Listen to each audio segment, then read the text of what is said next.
So out for a wee cast on a river this morning, just because the tides and so on are right.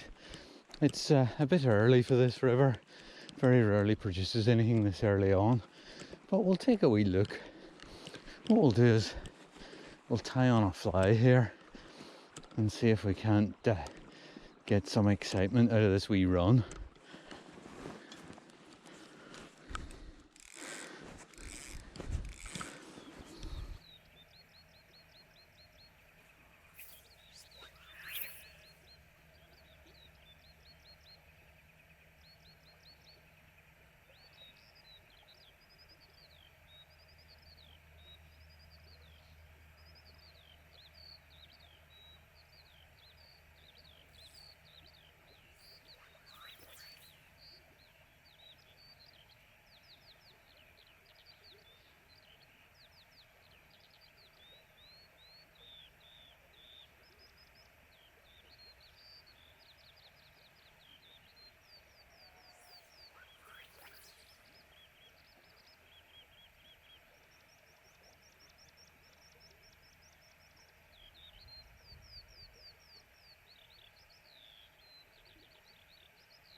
Right, I want to keep moving here because I want to get on down a bit. So what I'm going to do is quickly flish the flies through a few places and then back on the move again.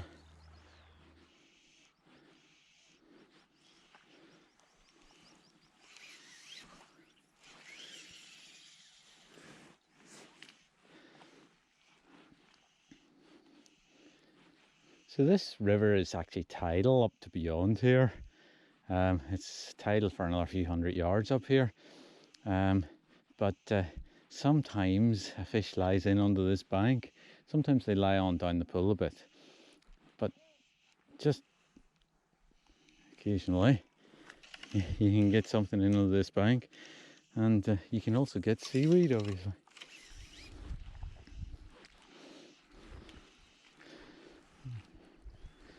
Just go up into the corner.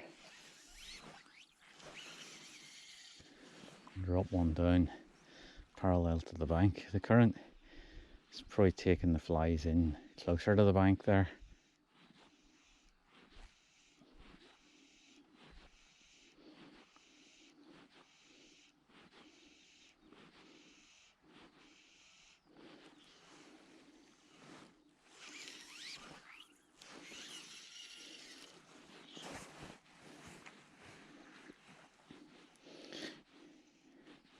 When the tide's out, there's only an inch or two of water just in the wee run at the top of this. It's really quite remarkable how shallow it is. But we have not a huge tide, but when we have a huge tide here, the grass gets covered as well. Looks like one big lake. So we'll take a wander down here and see if there isn't anything coming off the tide. I've got to say it's very early for this particular river, so it's a bit unlikely, but you never know.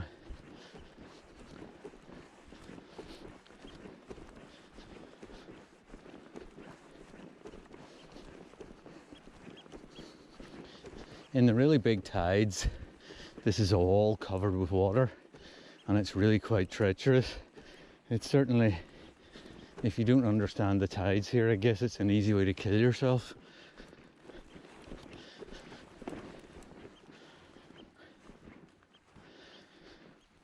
So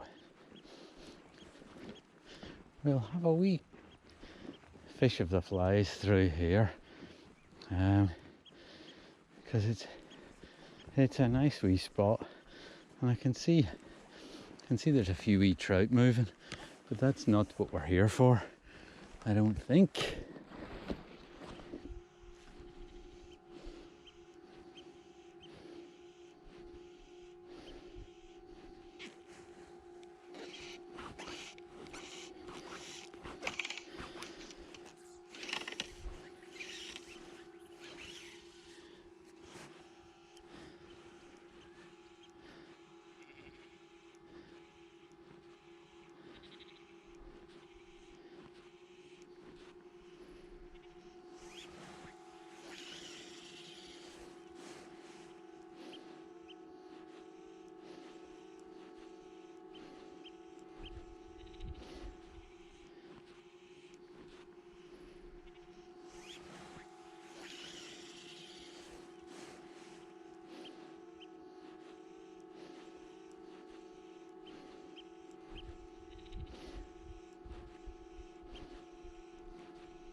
Well, it's going to be tough fishing here in the flat calm, but nonetheless, it's worth a wee walk down. And I have had some spectacular days on it in flat calm, so it's worth a punt, you know.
Wee brown trout.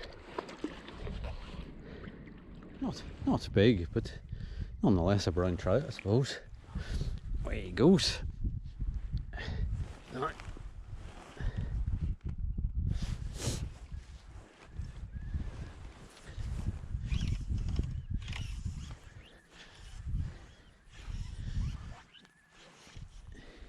He might be the only thing in here, but we'll see. Keep standing on the line. Just want to tangle.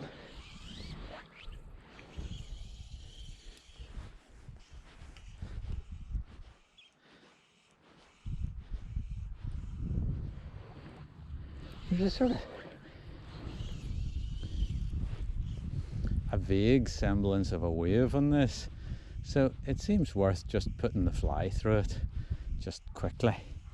It's not exactly what you'd call a wave, but might give us a chance.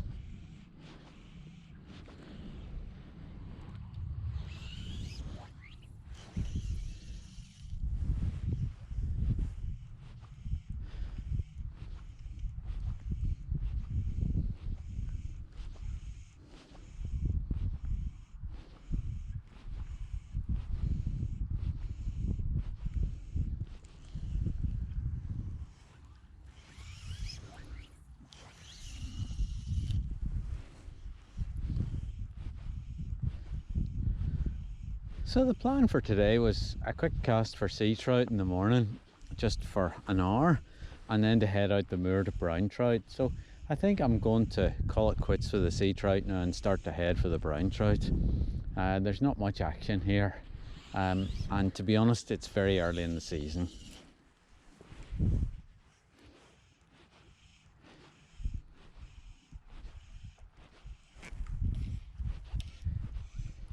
I think it was just a wee brown trout, and it didn't come with much weight or force, but nonetheless, moved a wee fish, you know.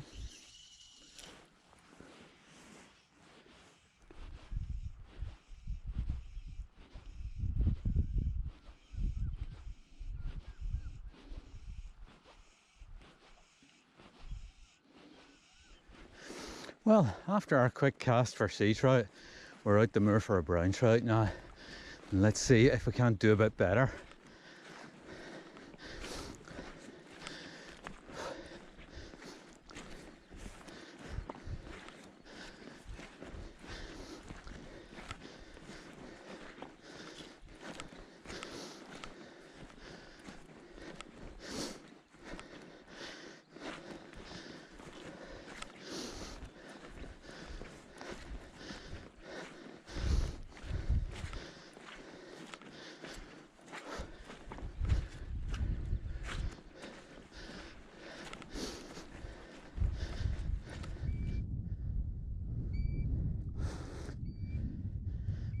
The plover has got chicks and she's not so pleased about my presence here.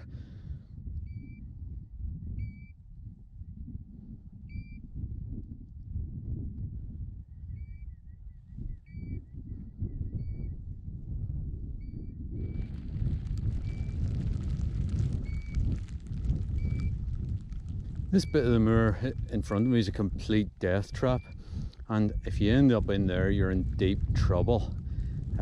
I accidentally walked into it one day and it took me most of the rest of the day to get out of it, and of course there's nothing on the map to show you how dangerous it is.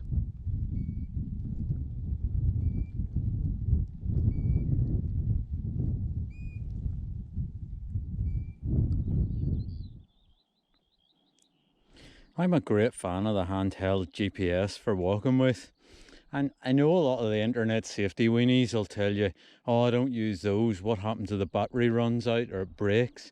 And I mean, that's like saying don't use your car, what happens if the petrol runs out or it breaks down, you know? It's a completely ridiculous thing to say. But they are an absolute gift, especially if you're bouncing from loch to loch, doing maybe 10 or 12 lochs in a day. And it means you can hit the loch just dead on the point at which you want to have a cast, you know?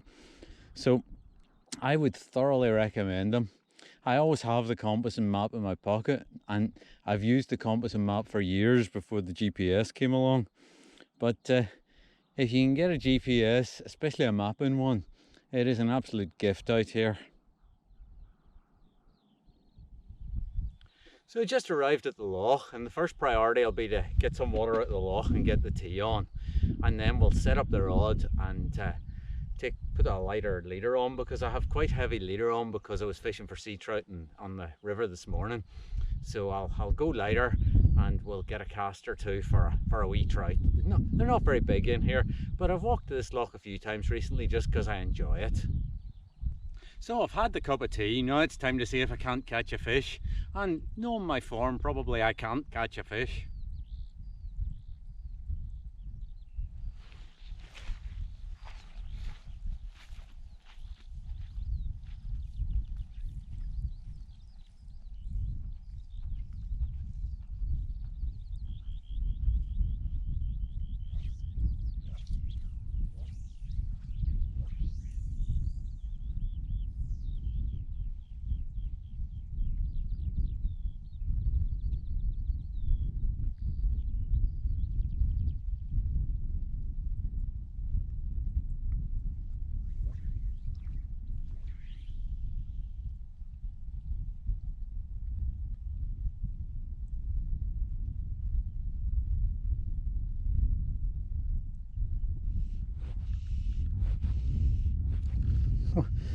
wee fish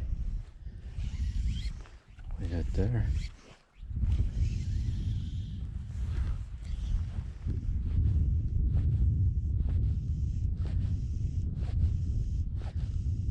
Having got in a couple of casts, it was time to retreat behind a peat bank for a quick lunch. After lunch, I'll walk around to the other side of the loch, which is usually more productive.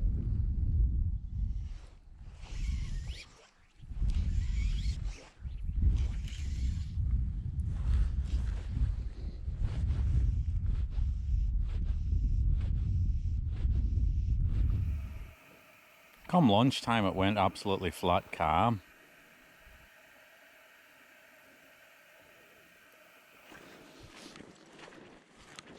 So with some lunch in me, I'm going to see if I can walk around the loch to see if I can find a good spot, because I'm not doing any business here. But with the wind dropped away to nothing, it's going to be a challenge.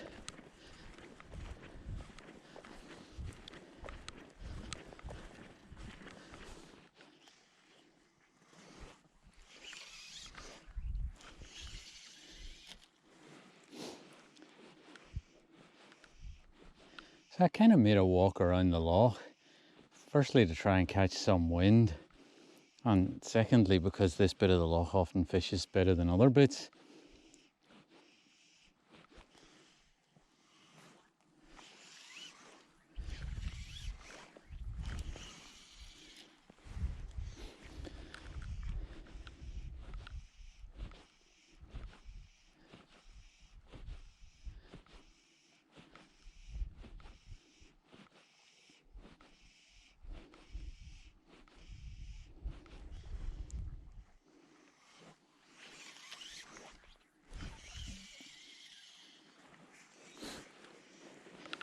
Been one of those days though, the wind seems to change direction every 10 minutes, just when you get to one spot.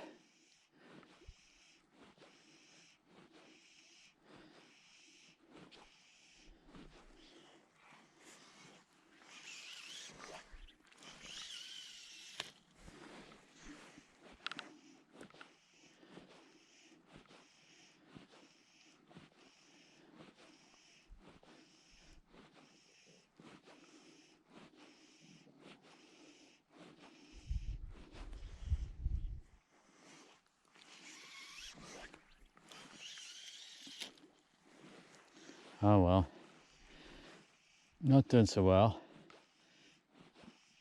In part, I kind of got a bad elbow. I can barely lift my teacup, never mind cast the fly line.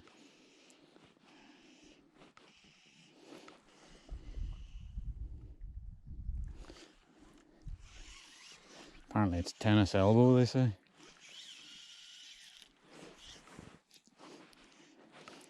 Teacup elbow, maybe.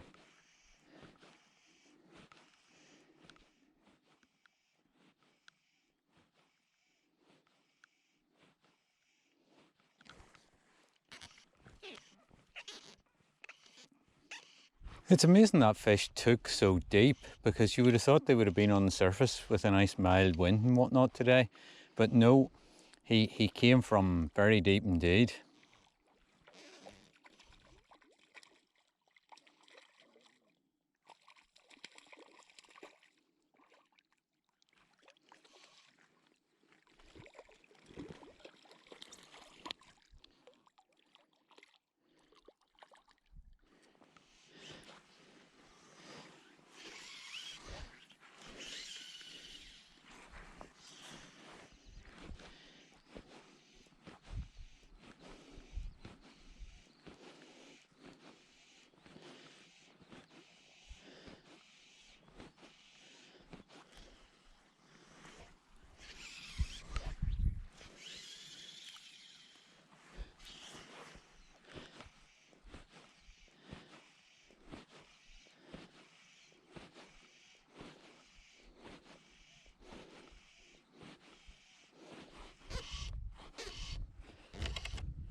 A lovely quality wee trout, a bit long and thin. He's probably a bit more than a pound, but probably a bit more than 2 if he had been fat, I would have guessed.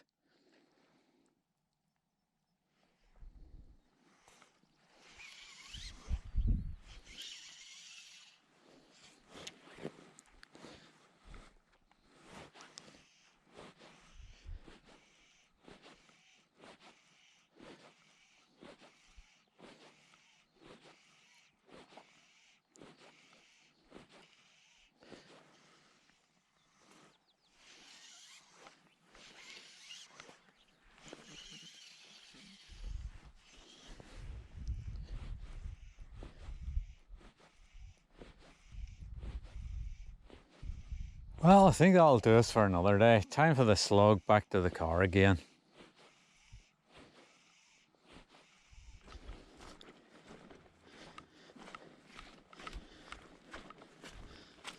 Walking for the car now and about an hour to go, but often you can see the hills on the northwest coast of Scotland from here, but I can't see them today, so that means I can't see my normal aiming point.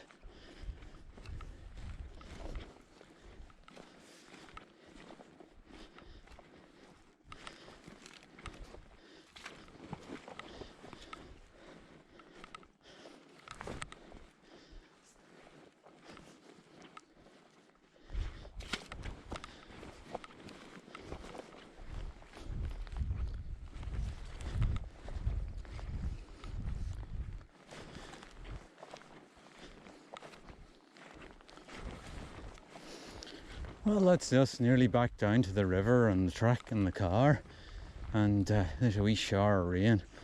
They've been kind of following me around all day, and the interesting thing is you can see blue sky out to the east of me, and in fact blue sky nearly all around me. I seem to have inherited the cloud of doom.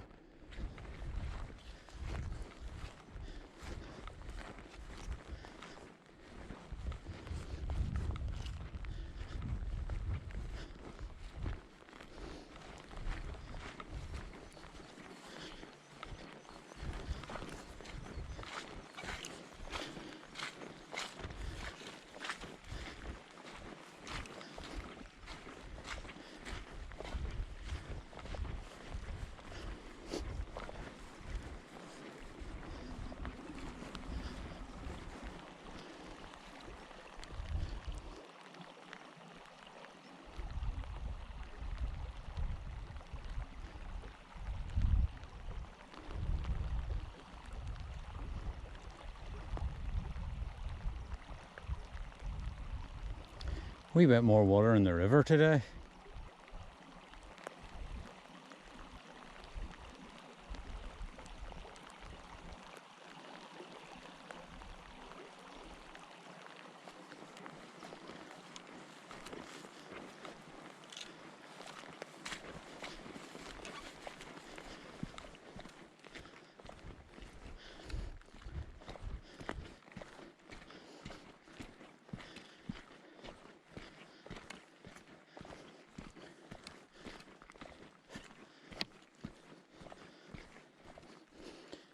Oh well, back to the car, and good to get back with this big shower on, because it'll be nice to get out of it.